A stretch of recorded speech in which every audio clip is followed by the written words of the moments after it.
प्यारे बच्चों, अभी आपने डीएनए पैकेजिंग के बारे में जानकारी प्राप्त की। अब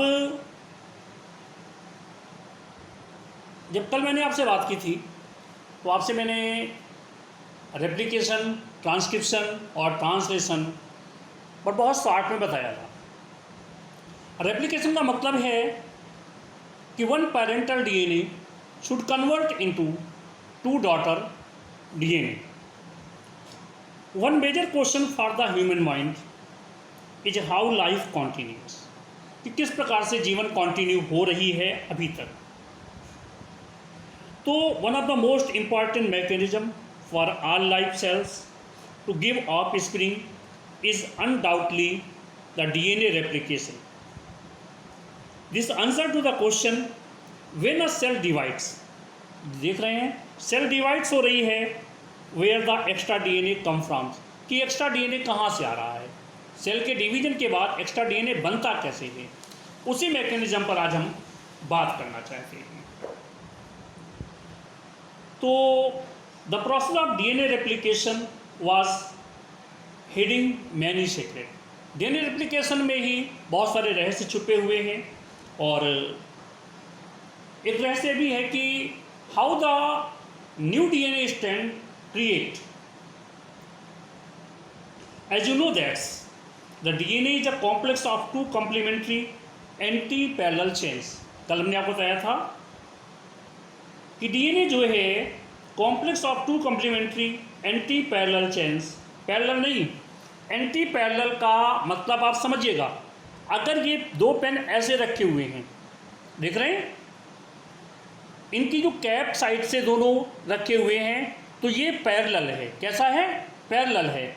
और अगर हम इसको ऐसे रख दें, देख रहे हैं कि इसकी कैप इस तरफ आ गई और ये इस तरफ है, तो ये पूरी कंडीशन जो है एंटी पैरेलल कहलाएगी। क्या कहलाएगी? Anti parallel. ये कंडीशन आप जो देख रहे हैं वो एंटी पैरेलल है।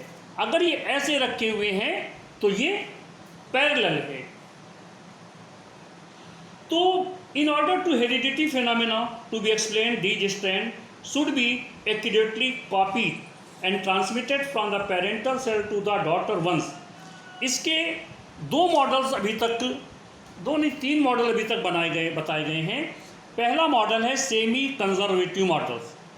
सेमी कंजर्वेटिव मॉडल्स का मतलब ये है कि जो डीएनए बनेगा उसमें आधा पोर्शन तो पेरेंटल डीएनए का होगा और आधा एक नई चेन बनेगी। जैसे आप देख रहे हैं कि after first replication cycle, after first replication cycle, ये जब साइकिल पूरी हुई फर्स्ट रेप्लिकेशन की, तो इसमें दो डीएनए बने। ये पेरेंटल है। कैसा है? ये पेरेंटल डीएनए है। तो यहाँ पर आप देख रहे हैं कि ये पेरेंटल चेन दोनों में है, पेरेंटल चेन दोनों में है, जिसको मैंने पिंक कलर से शो किया है, और एक नई चेन जिसे ग्रीन कलर से शो किया है, ये नई बनी है। इसके बाद जब फिर इसका रेप्लिकेशन हुआ, मतलब ये कि आफ्टर सेकेंड रेप्लिकेशन साइकिल, तो इससे एक नया डीएनए बन गया और एक डीएनए ऐसा बना है जिसमें पेरेंटल भी है और नया स्ट्रैंड भी है। क्लियर? तो according to this model, DNA replication would create two molecules, each of them would be a complex of an old and a new daughter strand. ठीक है, एक ओल्ड डॉटर एक स्ट्रैंड है और एक न्यू स्ट्रैंड है। एक कंजर्वेटिव मॉडल आया, यही मॉडल मोस्ट एक्सेप्टेड है, सबसे अधिक यही मान्य है। दूसरे में बताया गया कि the DNA replication process would create a brand new DNA helix. ये था, इससे नया ब्रांड न्यू हेलिक्स बन गया। मतलब ऐसा नहीं हुआ कि सेमी कंजर्वेटिव तो आधे करेक्टर इसके आधे इसके, पता नहीं इन्होंने कैसे बता दिया, उन्होंने कहा कि इससे एक नया डीएनए बन गया और ये आगे जा करके नई डीएनए, मतलब कहने का कि इससे एक नई डीएनए बना तो इससे एक नई स्पीशीज बन गई, अचानक हो गया होगा। इस मॉडल को नहीं माना जाता है। डिस्पर्सिव मॉडल में भी ये कहा गया कि इसमें जो है जो नई स्ट्रैंड बनी है उसमें कुछ नए स्ट्रैंड के टुकड़े थे और कुछ पुराने स्ट्रैंड के टुकड़े थे। तो as given ahead the correct model is the semi conservative DNA replication. इसको हम एक एक्सपेरिमेंट के द्वारा प्रूव करना चाहते हैं, सेमी कंजर्वेटिव मॉडल्स को। वॉटसन और क्रिक नाम के दो साइंटिस्ट हुए हैं जिन्होंने डीएनए का मॉडल भी दिया है। तो उन्होंने कहा था कि, किसने कहा था? वॉटसन और क्रिक ने suggested that DNA replication is semi-conservative and each daughter molecule contain an old strand and a new strand. Matthew Melson or Franklin Stellan provided strong evidence for semi-conservative mode of DNA replication in E. coli. Escherichia coli से जो है एक DNA उठाया गया और they give E. coli in a medium containing stable heavy isotope 15N। कैसा था? 15N isotopes. N for nitrogen है, यहाँ पर नाइट्रोजन के दो आइसोटोप्स हैं। एक नाइट्रोजन का जो मॉलिक्यूलर वेट है वो 14 होता है और एक का 15 होता है। जो 15 जिसका मॉलिक्यूलर वेट है उसे हैवी आइसोटोप्स कहते हैं। कैसा बोलेंगे? हैवी आइसोटोप्स बोलेंगे और इसे लाइट आइसोटोप्स बोलेंगे। तो इन्होंने ई कोलाई को ऐसे जगह इसका नाइट्रोजन बेस लिया जो 15 था इसका मॉलिक्यूलर। तो bacterial DNA become fully density level both strand 15N level, मतलब दोनों में जो है 15N था। कैसा था? 15N था। And then transfer the bacteria to a medium containing 14A। और इसको जो ट्रांसफ़र किया उन्होंने, किसमें किया? जो ट्रांसफ़र किया वो 14N वाले मीडियम में इन्होंने इसको ट्रांसफ़र किया। कहाँ किया? 14N। मतलब इसके अंदर जो नाइट्रोजनस बेस था वो 15N वाला था, मतलब हैवी था। और इस पूरे डीएनए को उन्होंने जिस मीडियम में ट्रांसफ़र किया वहाँ पर जो नाइट्रोजन था वो 14N वाला था।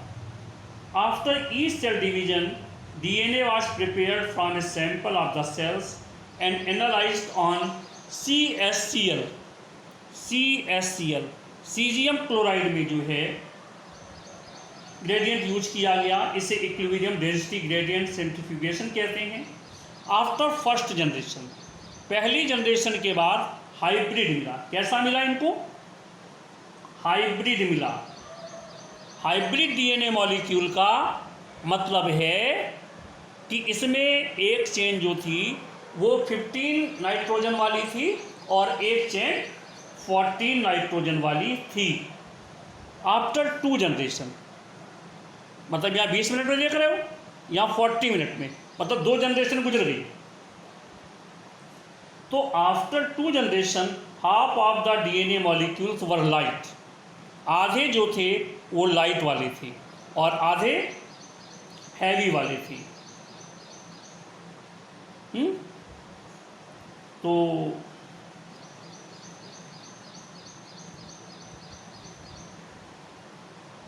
नहीं यार, कुछ कन्फ्यूजन हो रहा है।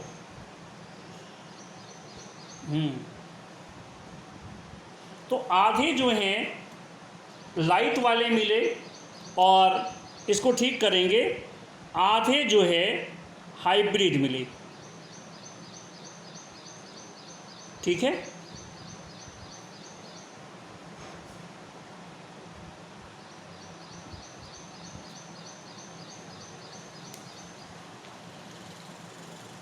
तो इस प्रकार से दीज वर एग्जैक्टली, तो after 2 generation half of the DNA molecule कैसे थे?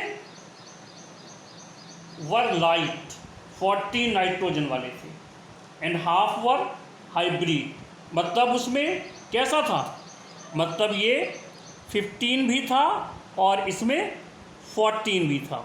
तो इस प्रकार से ये हाइब्रिड डीएनए मिले। तो these were exactly the result to be expected if DNA replication is semi conservative.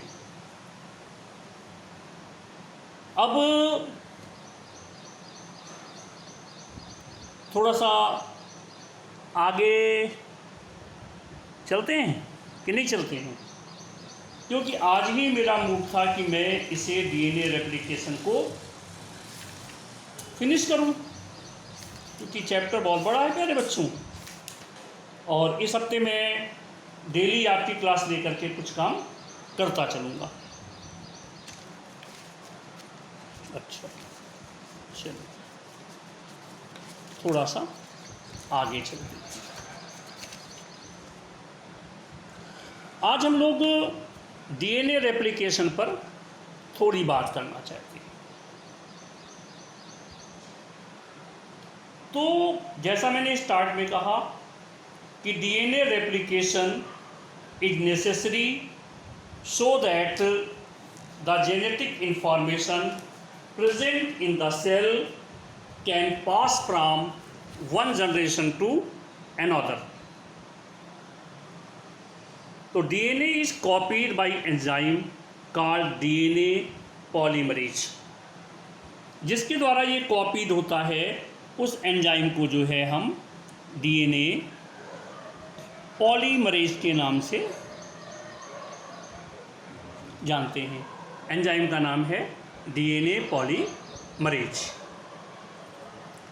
The DNA is copied by enzyme called DNA polymerase which act on single-stranded DNA, synthesizing a new strand complementary to the original strand. तो DNA synthesis always occur into 5' to 3' direction। तो जो DNA replication होगा, जो DNA synthesis होगा, वो हमेशा 5' to 3' की ओर होगा। ये जो DNA synthesis है, ये याद रखेंगे आप, आगे बताएंगे हम आपको, फिर कन्फ्यूजन नहीं होना चाहिए कि जब भी डीएनए बनेगा तो 5' टू 3' की ओर बनेगा। मतलब पहला जो नाइट्रोजनस बेस है वह है पेंटोज शुगर के 5वें कार्बन से जुड़ेगा, और दूसरा जो नाइट्रोजनस बेस है वो पेंटोज शुगर के 3रे कार्बन से जुड़ेगा। तो the mechanism of DNA replication is very similar in most organism. तो डिफरेंस तभी होगा जब कोई एंजाइम और प्रोटीन दूसरे इन्वॉल्व हो जाएं। प्रोकैरियोटिक सेल में 2 एंजाइम भाग लेते हैं, DNA polymerase first and third. किसमें? ई कोलाई में जो एंजाइम भाग लेंगे वो डीएनए पॉलीमरेज फर्स्ट है और डीएनए पॉलीमरेज थर्ड है। ये 2 एंजाइम हिस्सा लेंगे, और इन यूकैरियोट जो है वो DNA polymerase alpha beta gamma use हो सकते हैं। तो जो रेप्लिकेशन फॉर्क होगी, तो रेप्लिकेशन फॉर्क आप यहाँ देख रहे हैं कि रेप्लिकेशन फॉर्क है। तो replication fork is where the helix unwinds and new DNA is synthesised. At the replication fork a number of distinct event occur. तो ये रेप्लिकेशन फॉर्क है, आप देख रहे हैं 5' टू 3' है, ठीक है। यहाँ पर ये 3' है, ये 5' है। तो जो नई मैंने आपसे कहा जो चेन बनेगी वो 5' टू 3' की ओर ही बनेगी। इस पर हम अभी और बात कर रहे हैं। तो भैया ये समझो कि ये डीएनए, एक डीएनए से दूसरा डीएनए बनेगा कब? जब तक ये अनवाइंड नहीं होगा, जब तक ये टूटेगा नहीं। The old strands that make up the parent DNA molecules are one unwound and unzipped. जैसे पैंट की चैन होती है ना, देखा सबने चैन ना, सभी के पास पैंट होगी, नहीं पैंट होगी तो जिसके पास जीन्स होगी उन्होंने अपनी जीन्स में देखा होगा, तो जीन्स की जिप को आप ऊपर खींच दीजिए तो जीन्स बंद हो गई, और जैसे ही उसको नीचे खींचेंगे तो जीन्स खुल गई। The weak hydrogen bond between paired bases are broken. तो जो अनवुंड है या अनजिप्ड है, इसका मतलब है कि the weak hydrogen bonds between the paired bases are broken by the action of special enzyme called helicase. तो हेलिकेज एंजाइम की प्रेजेंस में ये जो चेन थी, आप देख रहे हो ना ये चेन, तो ये अनवाइंड हो गई, ठीक है। ये आप देख रहे हो कि ये एक चेन जा रही थी, ये जिप था, जिप खुल गई, तो ये दोनों स्ट्रैंड अलग अलग हो गए कि नहीं हो गए। जो पेरेंटल डीएनए के जो स्ट्रैंड थे ये दोनों अलग अलग हो गए। तो हेलिकेज फॉर्म में tight complex with DNA primase producing a structure called primosome. Following separation of the strand, single strand DNA binding protein attached to DNA and prevent the double helix from reforming. तो जो DNA binding protein है ये DNA से attach हो जाती है और prevent करती है डबल हेलिक्स फ्रॉम रिफॉर्मिंग। तो मैंने आपसे अभी बोला कि इसमें जो है दो स्ट्रैंड बनेंगे, एक लीडिंग स्ट्रैंड होगा और एक लैगिंग स्ट्रैंड होगा। तो synthesis of DNA by DNA polymerase occurs only in the 5 prime to 3 prime direction. 5 prime से 3 the strand of double helix run in opposite direction. One strand run 5 prime to 3 prime and other 3 prime to 5 prime. तो one strand called leading strand, तो ये leading strand है और ये lagging strand है। One strand called the leading strand is copied in the same direction as the unwinding helix and so can be synthesized continuously। तो ये continuously जो है चेन जो है वो है, जो दूसरी स्ट्रैंड है वो लैगिंग स्ट्रैंड है, is synthesized in the opposite direction and must be continuous, resulting in on single stranded DNA. The primase synthesize a short RNA primer। यहीं पर एक शॉर्ट प्राइमर बनेगा, sequence on the DNA template creating short double strand region in Escherichia coli DNA polymerase third. क्योंकि हम बात कर रहे हैं प्रोकैरियोटिक सेल की, तो मैंने कहा था प्रोकैरियोटिक सेल में डीएनए पॉलीमरेज फर्स्ट और सेकंड यूज होगा, तो यहाँ पर डीएनए पॉलीमरेज थर्ड यूज हुआ। Then synthesises DNA beginning at the RNA primer on the lagging strands synthesis and when the next RNA primer is encountered। जैसे ही इसमें next RNA primer आएगा, जुड़ेगा, और यहाँ पर DNA polymerase first takes over and remove the RNA primer. DNA polymerase first आकर के RNA primer को हटा देगा, रिप्लेसिंग इट विद DNA। तो ये बात भाई साहब हो गई इसमें। और अगर यूकैरियोट्स में बात करें तो cell division in eukaryotes occur as a series of phases known as the cell cycle, जो हम लोग पीछे पढ़ चुके हैं। तो DNA replication takes place during S phase of interphase of cell cycle. Semi conservative mode of replication of eukaryotic chromosomes was presented in by Herbert Taylor, Philip Woods, who experimented with root tips of the broad bean Vicia fava labeled with DNA 3H thymidine, a radioactive precursor of DNA, and performing ऑटोरेडियोग्राफी। ये उसमें पढ़ा है हम लोगों ने, तो ये आप देख लेंगे। इस प्रकार से होगा ये कि ये जो खंड देख रहे हैं इन्हें ओकाजाकी फ्रेगमेंट कहते हैं। The final step required to complete synthesis of lagging strand is for the Okazaki fragment to be joined together by phosphodiester bond which is carried out by DNA ligase. DNA ligase इनको जोड़ता है और जो आप खंड देख रहे हैं इन्हें हम कहते हैं ओकाजाकी फ्रेगमेंट। इस प्रकार से ये डीएनए रेप्लिकेशन का काम पूरा हुआ और संडे को मैं क्लास लूँगा आपकी गूगल मीट पर। तब तक आप इसको पढ़ लेंगे और जो भी डाउट्स हों उन्हें लिख लेंगे। बीच में भी कोई डाउट्स हैं तो आप मुझे कॉल कर सकते हैं। Thank you.